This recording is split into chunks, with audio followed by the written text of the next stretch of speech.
Welcome back to another vlog, guys. I'm so sorry hindi ako naka-edit last night, but I'm gonna edit later para ma-upload ko na yung vlog dito. I had so much fun with the Nivea team last night. I just finished showering. Ito yung outfit ko for pauwi. Hangover, guys. Pero, had so much fun. By the way, I'm gonna leave this box. Kaya papakita ko na yung ano niya. It's the Zen speaker. 100% bamboo speaker. Follow them on Facebook and Instagram. We're checking out na, guys. Bye, Mommy Mundo. Bye, bye. Bye, room. I love it. Bongga dito. Here at Langian Restaurant for breakfast. Last breakfast namin here in Bohol. Yan. Alright, so we have like langgit. Meron tayong dilis, chicken, pansit. I like this. Minuto ko sa bahay. Yung potatoes with onions, tapos string beans, and then beans. Guys, meron silang laksa and chocolate station. Bongga! Yan. Bongga. Sa ano talaga? Ang tawag dito? Banga. Palayok. Ah, yun palayok. Sorry, banga. Ano ba yun? Banga malaki, diba? Yeah. What's laksa? Ano siya, maanghang? Yes, ma'am. Konting-konti lang, ate. Half lang, ma'am? Half. How about the economic? Sige. Wag lang shrimp, ate. Chicken and egg na lang. Yes, ma'am. All. How about bok choy, ma'am? No, I don't like. Bongga, laksa, guys. Bio, laksa. I'm gonna buy some pasalubong dito. Okay naman, kahit yung ano lang, keychain lang, okay lang sa akin. So, ayan, dami silang stuff over here. Ito cute nga eh, parang waterproof bag. And then we have like mga jewelry, keychain na lang. Ah, meron silang lagu. Actually, nagdala ako ng lagu. Hindi ko lang siya ginamit, pero ang galing. Love it. I'll let you guys know where you can get this from, sa Manila, may ganito rin.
addition on my ref. So, Hong Kong, Tokyo, Boracay, and now we have Bohol. This is so cute.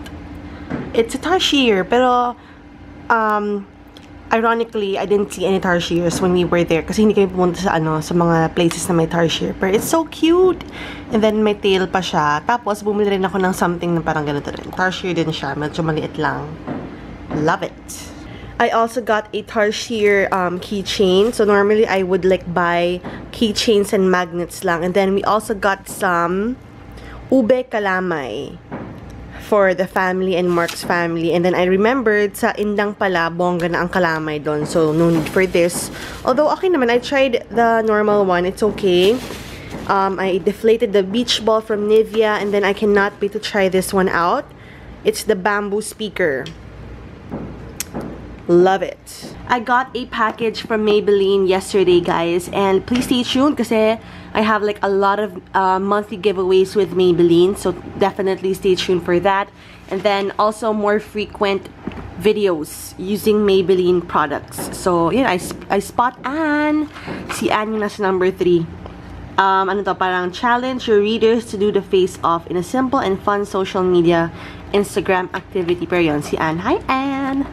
I fell asleep at around like 4 p.m. yesterday, and then I woke up at 6 a.m. today. As in, sobrang dire-diretso yung tulog ko until someone rang my doorbell for like 10 times. So, nagsilip ako sa, sumilip kasi ako sa phone.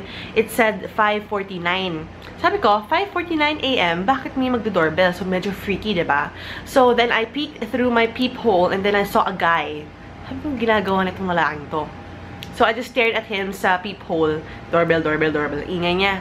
Tumingin ako sa phone ko. Yung pala, 5:49 p.m. So, it was like, in the afternoon. So, sabi ko, oh my gosh, kala ko kasi gabi na or umaga na, kaya inopen ko, yun, yung Maybelline package pala. Nakakatawa. And, I got a gift basket from a brand, but wala siyang card or whatsoever. So, I need to find out kung sino nagpadala nito. Like, a lot of stuff to, kaya I have to say thank you. After kasi the pool party from Nivea, I felt so dizzy and so tired that I just, packed na lang and then went to bed. So, hindi ko na kaya mag-edit noon. And then the next morning, we left early. So, sabi ko, oh my gosh, I cannot. So, yan. But good news, I am editing it right now or saving it right now. So, I'll be able to upload this in a bit. Today, kailangan ma-upload to. My sister Isa is on her way here. We're gonna go hit the gym together. I actually just finished taking a shower. Gym. Kailangan every other day like the gym. Ewan ko, for me lang. Because it just gives me more energy. Tapos tomorrow we have an event with Sleek Makeup. It's gonna be a photo shoot, guys. Super fun ito. I'm gonna go with Joyce and the other bloggers. So I cannot wait. I am so sad pa, guys, because yesterday I had a hard time carrying my bag, my weekender bag from Oh My Bag Fills, because the zipper broke. So I had no way of like, repairing it myself. So ang ginawa ko na lang, ginanon ko siya. Kaka-work. So I have to take this to Mr. Quickie. Kasi ang dami pang dala. Ayan, no? Si Baby. Baby from Nivea. Hello.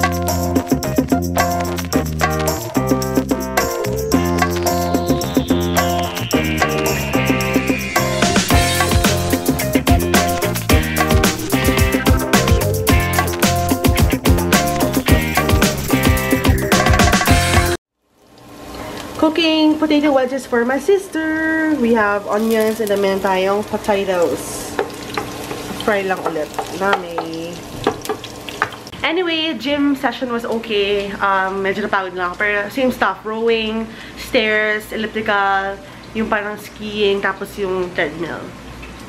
Fun naman. Anyway, we're just gonna cook that. Tapos, ang bagal ng internet ko, guys. Kaya pag late yung upload, I'm so sorry. So smart. Magalit kayo kay smart. And my sister is sleeping. I'm home na, guys. So, pumunta ako ng bahay. Hinilid ko si Isa. And then we had dinner over there. Yun, nabawasan na ng isang aso namin. Pero, yun, everyone's okay naman. Tatry ko tong coffee ko. 78 degrees Celsius. Coffee latte. So, that's it. I feel so sleepy. Pero tomorrow, we have a photo shoot 9 to 12 noon. Super fun nun, guys. So, I'm gonna take you guys with me. Of course, I gotta go work on the internet na para ma-upload ko siya. And then, I also borrowed Iza's camera. Kasi yung camera ko, hiniram ng sister ko. Ng older sister ko. Kaya wala akong camera to film. Kaya I'm gonna film tomorrow siguro. I'm so sleepy. So, that's it. I'll see you guys tomorrow. Bye!